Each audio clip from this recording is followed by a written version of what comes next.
Yechia Melech HaMashiach, Yechia Yosef Melech Yitzhak Avner. HaMashiach. Comment ça va, David? Baruch Hashem. Baruch Hashem. Alors, on a fait tellement de Fabrigen, là, tu peux peut-être dire un mot sur le dernier Fabrigen Oui, qu'il a oui. fait. Alors, magnifique. Baruch On est Hashem. dans un groupe qui s'appelle Canal Mashiach, un groupe WhatsApp d'Eretz HaKodesh, du Rav Koskas d'Ashkelon, un groupe francophone. Avec mon ami Marlouf Gabé. Exactement. C'est lui qui l'a Oui, importé, bien sûr. D'accord. Canal Mashiach, on l'a fait avec David Amselem, D'accord. Marlouf Gabé et Yechia Melech, en France, Ben voilà. à Paris. Quand il a fait, il a demandé, je peux l'ouvrir là-bas, et Baruch Hashem, c'est la suite. Ben voilà, la continuité. Et donc, le Rav Koskas, Avraham Koskas, qui est le chalier francophone d'Ashkenov, mais tous les jours, une petite histoire en hébreu. Sur le groupe, d'accord. Le soir, il dit que c'est l'histoire avant le repos de la nuit, avant le sommeil. Donc, et là, cette semaine, j'ai vu une très belle histoire du Rav Aryeh Levin, qui était un grand Rav chassidique, pas chassidique en plus, c'est ce qui est fort, du XXe siècle, très reconnu dans le monde orthodoxe en Eretz HaKodesh. Et un jour, voici ce qu'il raconte dans cette histoire. Un jour, il interroge son petit-fils et il lui dit: mon petit-fils, quelle différence vois-tu entre celui qui aime le émet, qui aime la vérité, oui, et celui qui haït le mensonge? Si j'aime la vérité, c'est que j'ai la haine du mensonge. Si j'ai la haine du mensonge, c'est que j'aime la vérité. D'accord. Est-ce que tu vois une différence entre l'un et l'autre? Son petit-fils réfléchit et il dit au grand-père: je ne vois absolument pas de différence. Alors le grand-père, il lui dit: il y a une véritable différence. Oui. Qu'est-ce que veut dire aimer le émet, aimer la vérité? Ça veut dire que c'est quelqu'un qui aime la vérité chez son prochain. Pardon. À chaque fois qu'il voit un trait de vérité chez l'autre, oui, il aime ça. Donc il va commencer à aimer son prochain. Le lendemain, il va avoir encore un petit peu de vérité chez cette même personne. Il va l'aimer encore un peu plus, etc., etc. Parce qu'il se focalise que sur la recherche du émet, que sur l'amour du émet. Celui qui a eu la haine, qui a eu le mensonge, pardon, c'est celui qui voit chez l'autre chaque point de mensonge qu'il a à l'intérieur de lui. Donc aujourd'hui, il va pas bien aimer parce qu'il a vu un côté mensonger, une phase mensongère. Donc il va commencer à le haïr. Demain, il va avoir encore un peu plus de mensonges chez lui. Oh là là, il va le haïr encore plus, etc. Quoi, ça... Alors il conclut, il dit: aimer le émet, ça intensifie l'amour.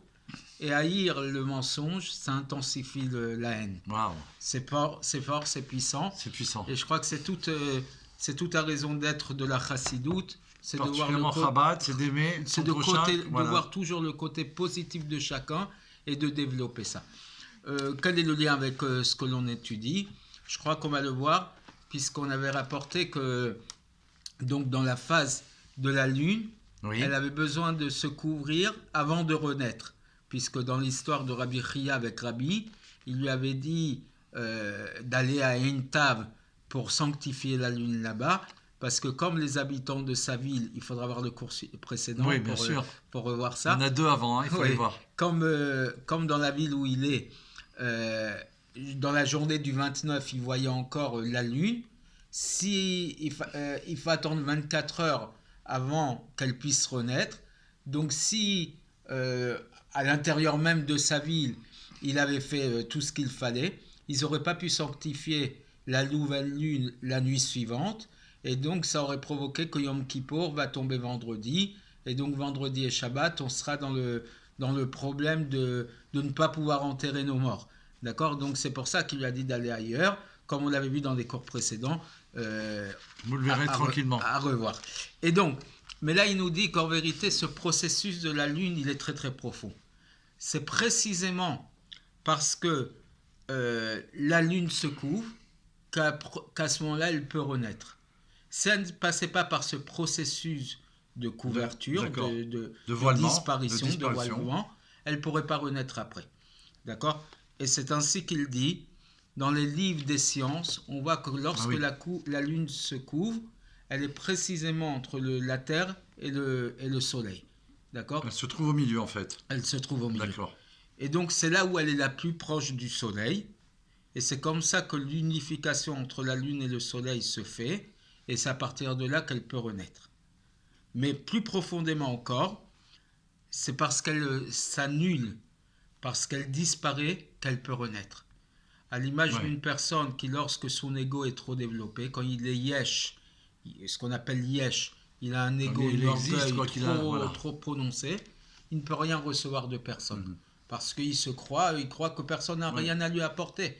Et c'est parce qu'il s'annule, il se met dans un état d'esprit, je dois m'humilier, je dois, pas m'humilier, mais m'annuler, M'annuler. voilà, que je peux recevoir de quelqu'un d'autre. Et la lune, c'est pareil. Comme il dit dans le Hora-Torah du Admorazaken, parce que elle a besoin de recevoir une nouvelle lumière, elle doit d'abord passer par une phase d'élimination propre à elle, de l'élimination de sa lumière, et après elle pourra recevoir une nouvelle lumière. Parce que tant qu'elle est elle-même dans la lumière, d'accord, donc elle s'appelle Yesh, elle est trop existante, elle ne peut pas recevoir une nouvelle lumière. Et on peut voir ça de l'exemple de la putréfaction de la graine dans le sol.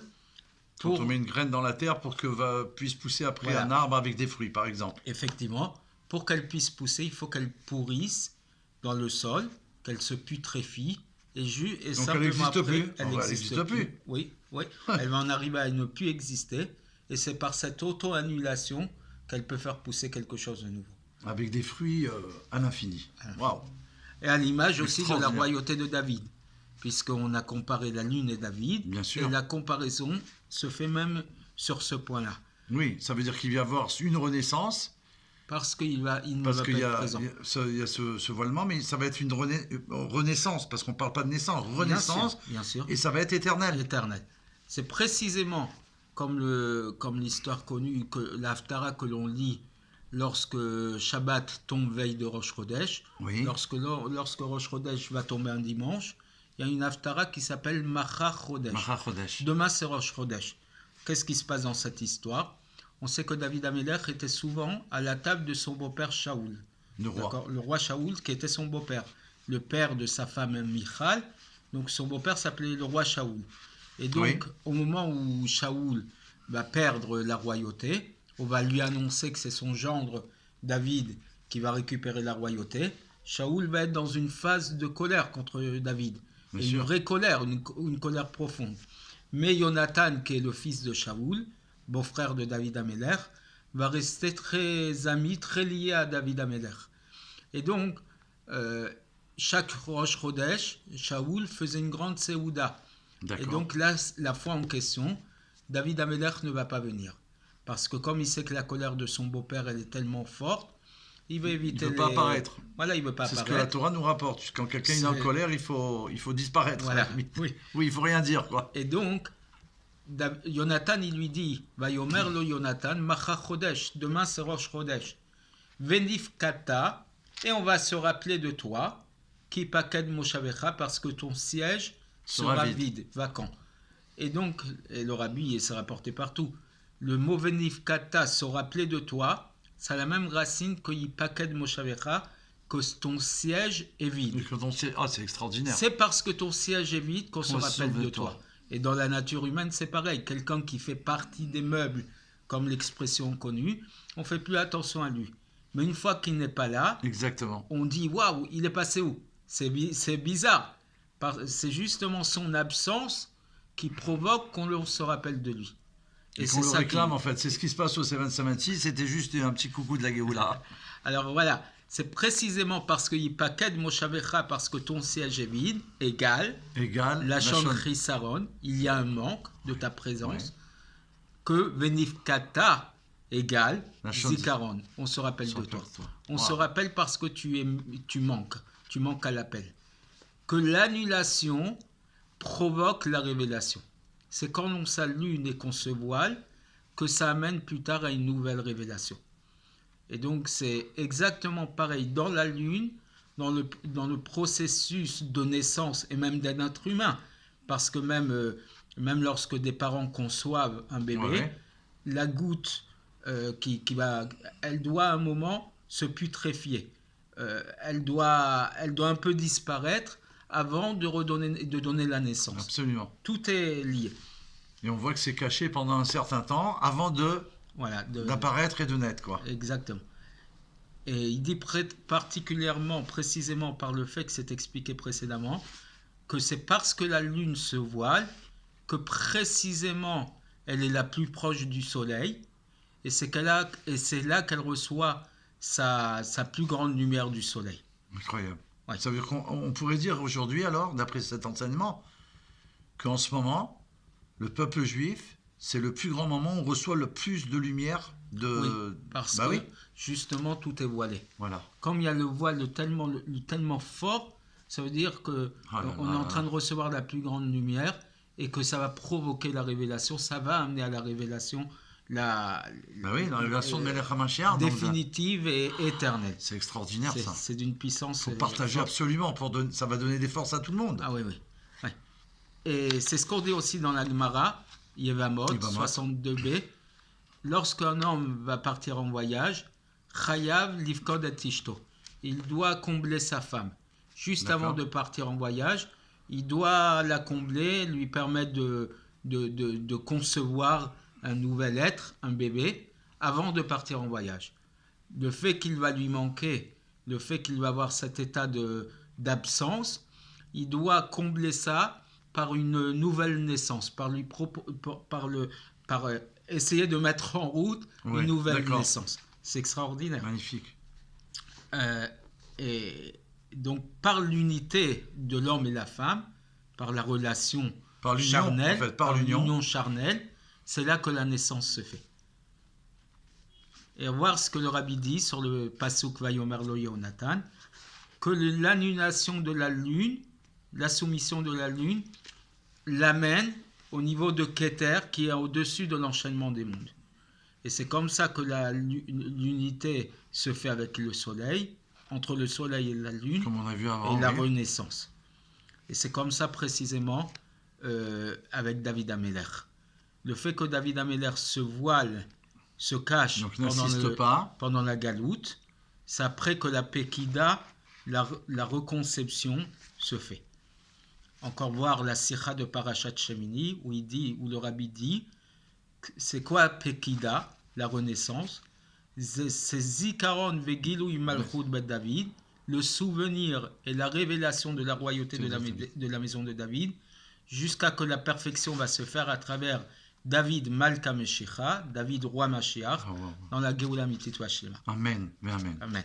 Et donc, ce qui ressort de tout ce qui a été dit, c'est que même au moment de la période de l'exil, où la soukha de David, elle est tombée, pendant Sukkot, qu'est-ce qu'on dit dans le Birkat Amazon? Arachama nu yakim lanu et soukha David anofelet. Que ce soit la volonté d'Hachem qui remette en place la soukha de David qui est tombée. C'est-à-dire la royauté en fait. Voilà. C'est précisément lorsque la royauté de David elle est tombée qu'à ce moment-là on passe la profondeur de la royauté de David, elle passe d'une génération à l'autre, jusqu'à que n'importe quel homme de la lignée de David puisse devenir le roi David, puisse devenir le roi Mashiach. D'accord. Et c'est ce qu'il dit au début des lois au début du chapitre 11 des lois des rois. Voici ce que dit Rambam. Dans le Rambam. Voilà. Amelech HaMashiach Hatid Lamod, le roi Mashiach va venir à se lever, ou l'Arzir Malchut David et Yoshna, donc ramener la royauté de David à son état premier, le même Shala Rishona à sa première gouvernance. Qu'est-ce que ça veut dire? Nous dit Ravalpo que le sujet du roi Mashiach, c'est de ramener la royauté de David à son état ancien, au début. Et les Yoshna, quelle est la précision de les Yoshna? Le début, ça veut dire autant à l'époque du Beth Amikdash. Oui, à l'époque de la royauté de David. Que l'essence même de la royauté de David, c'est-à-dire que la personnalité donc de cet homme, de ce roi de la maison de David, elle existe même avant la révélation de Mashiach. C'est pas une nouvelle naissance, c'est la continuité, c'est une renaissance. C'est pour ça qu'il parle de renaissance. Oui, parce que naissance, ça voudrait dire que ça n'a jamais existé avant. Oui. C'est une renaissance. Ça a déjà été présent et profondément et dans l'essence. D'accord. Et là, on est en train de provoquer une renaissance. On va revoir David Améler. C'est donc comme on a dit, David Melech Israël Chai Vekayam, vivant et existant, vivant physiquement et existant dans son shoresh, dans son essence, d'accord? Mais il veut dire plus que le Mashiach, il sera ce même roi de la maison de David qui va ramener cette royauté qui a toujours existé à son état de gouvernance première. C'est-à-dire que même l'objet de la royauté va se recréer, et c'est donc la royauté concrète. Wow. Alors, et c'est ça qui veut dire les Yoshna, virgule et même Shala Rishona. Les Yoshna, son état ancien, à sa première gouvernance. Ça veut dire, ça ne suffit pas qu'il y ait un roi de la maison de David. Ça, c'est potentiellement. Très fort, hein. C'est très fort. Mais il faut que ce roi domine, gouverne, d'accord? Et c'est ça qui fait que le roi Mashiach va ramener la royauté de David à sa royauté concrète. Oui, puisque l'on a dit que les critères, il faut qu'il fasse les guerres d'Hachem, etc. Faire des guerres d'Hachem, ça veut dire c'est remplir sa mission, c'est remplir son rôle de roi. D'accord ? Absolument. Remplir son rôle de roi, ça veut dire régner. Régner, alors là, on parle d'un roi qui règne spirituellement, puisque ce n'est pas la royauté physique par laquelle on est passé jusqu'à présent. Oui. Mais c'est une royauté spirituelle. Et ça s'appelle gouverner pour le Melech HaMashiach. Une royauté spirituelle qui fait qu'il gouverne le monde. C'est ça va s'imposer en fait dans le monde entier. C'est ce que fait le Rabbi depuis. Absolument. C'est ce qui se passe dans le monde actuellement. Depuis plus de 50 ans. 70 72 ans. ans. On a fait cette année pour Hachem. Wow. Et voilà ce que dit le Rabbi dans la paracha de Balak, l'écoute Sirot, partie 18. Ashgara, Balak, c'est là-bas que c'est rapporté dans le Chumash, la prophétie de Mashiach. C'est le seul endroit dans le Chumash. Et il ramène là-bas les paroles du Rambam qui amènent la preuve des 4 versets de la prophétie de Balak, Arenu Veloata. On partage ça. Maintenant. Oui, on partage ça entre la royauté de David et la royauté du Melech HaMashiach. Et dans chaque pasouk, chaque verset, Rambam parle une partie sur le roi David et une partie sur le roi Mashiach. Ouais. Parce que Rambam veut ici montrer que toute la royauté de Mashiach, tout le sujet de Mashiach, c'est de ramener la royauté de David. Donc il faut qu'il y ait une première existence, c'est celle de David, la première partie, la partie de David. Et lui, Mashiach, ne va que, entre guillemets, c'est comme si c'est péjoratif, mais ne va que faire de ramener ce qui est déjà existant, d'où l'idée de renaissance. Et donc tout ce qu'on a trouvé chez David, on le retrouvera chez Mashiach. Il ne va pas faire quelque chose de nouveau, Mashiach. Il va juste ramener tout ce qui a déjà existé, mais avec encore plus de puissance, évidemment. Et donc à partir de là, on va comprendre avec beaucoup de goût, de finesse, les questions que nous avons posées dans le premier chapitre, donc revoir les cours 1 et 2, par rapport au fait qu'on a dit Yamod Melech mi David, que va se lever un roi de la maison de David. Il avait posé la question pourquoi on ne dit pas il va se lever un homme de la maison de David. Parce qu'en vérité, le roi, il était potentiellement roi. Pourquoi ? Parce qu'il a tout reçu de David Amelech. C'est pas quelqu'un de nouveau. C'est quelqu'un qui c'est un héritage en fait. Oui, un héritage spirituel qui a déjà existé grâce à David. Il va le ramener concrètement tout de suite, comme Mashiach va se révéler immédiatement. Amen. Et après, il va continuer, il va parler de celui qui n'a pas réussi. Oui. Donc comment on peut l'appeler roi s'il n'a pas réussi ? Oui. C'était une des questions qu'il avait posées. Et donc, mais même le fait de ne pas réussir, étant donné qu'il fait partie de tous les rois de David kasher, il faut préciser kasher, qui sont dignes d'être... Et donc, on avait posé la question, tant qu'il n'est pas Mashiach Vadaï, comment on peut l'appeler Melech ? Tant qu'il n'a pas été certifié, authentifié Mashiach, comment on peut l'appeler Melech ? Oui, mais on a répondu qu'en vérité, parce que même si lorsqu'on n'a pas le statut de roi, étant donné que dans l'essence il est roi, exactement. Donc on peut même s'il ne va pas réussir, c'est quand même considéré comme un roi, d'accord ? Alors, on voit ça entre parenthèses, les Avdil, les rois par exemple de France. Oui. s'ils avaient un petit enfant, Ouais. bah, il est pas roi, il va pas régner et tout, mais il est déjà dans son essence, il est déjà le futur roi. Oui, c'est intéressant. Alors, donc on est resté sur les questions, mais avant de répondre aux questions, il va nous dire, il faut déjà élargir et bien positionner la base que nous venons d'expliquer, à savoir, il faut l'installer dans oui, nous. et ça va être pour le chapitre suivant, que dans chaque génération, il y a la notion de Malchut Bet David, des rois de la maison de David, dans lequel ils ont la royauté dans l'essence, dans leur être, ils ont cette essence de royauté, et donc la capacité, la possibilité d'hériter de la royauté. Même s'il n'y a pas de royauté concrète, mais en tout cas, à l'intérieur d'eux, ils ont le principe de royauté. Quand on dit que le rabbi descend du Maharal de Prague, qui est lui-même descendant de David Ameller, voilà, même si le Maharal de Prague n'a pas régné concrètement en tant que Melech HaMashiach, étant donné qu'il a reçu cet héritage de royauté de David, on l'appelle Melech Mibet David. C'est un roi de la maison de David, même si concrètement il ne règne pas parce que ce n'était pas le moment de la révélation de Mashiach, on peut dire que c'est un Melech Mibet David et que c'était le Mashiach de son époque. Donc voilà, et on va le prouver, comme le dit le Rav Wolpo, plus tard, en posant certaines questions dans les lois des rois, et on répondra à toutes ces questions plus tard. Donc ce qu'il faut comprendre, c'est que ce Sefer, Yechiya Meler, ça ne s'apprend pas en un jour. C'est un livre où tout est bien posé.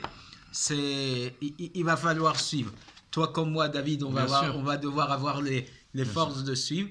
Mais tous ceux qui nous suivent ici sur YouTube, je vous invite vraiment à vous rendre compte que c'est un cours qui va se faire par étape, vraiment. Mais c'est une construction. Voilà, on est en train de construire la Malchut Bet David en fait en nous, parce qu'il faut la comprendre, il faut l'apprendre, il faut la saisir. Et donc pour dire vive le roi, ma chère. Pas tout à chaque fois parce que c'est très complexe aussi, certains sujets sont très complexes, mais c'est une construction qui va nous amener à mieux comprendre ce que l'on est en train de vivre.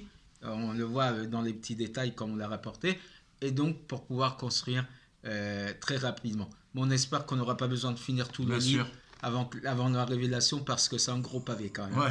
Que ce soit tout de suite, immédiatement. Alors à très bientôt. À très bientôt. Toujours dans la joie. On vous embrasse. Une bonne nouvelle. Merci Yosef Sragavner. Merci à toi, David.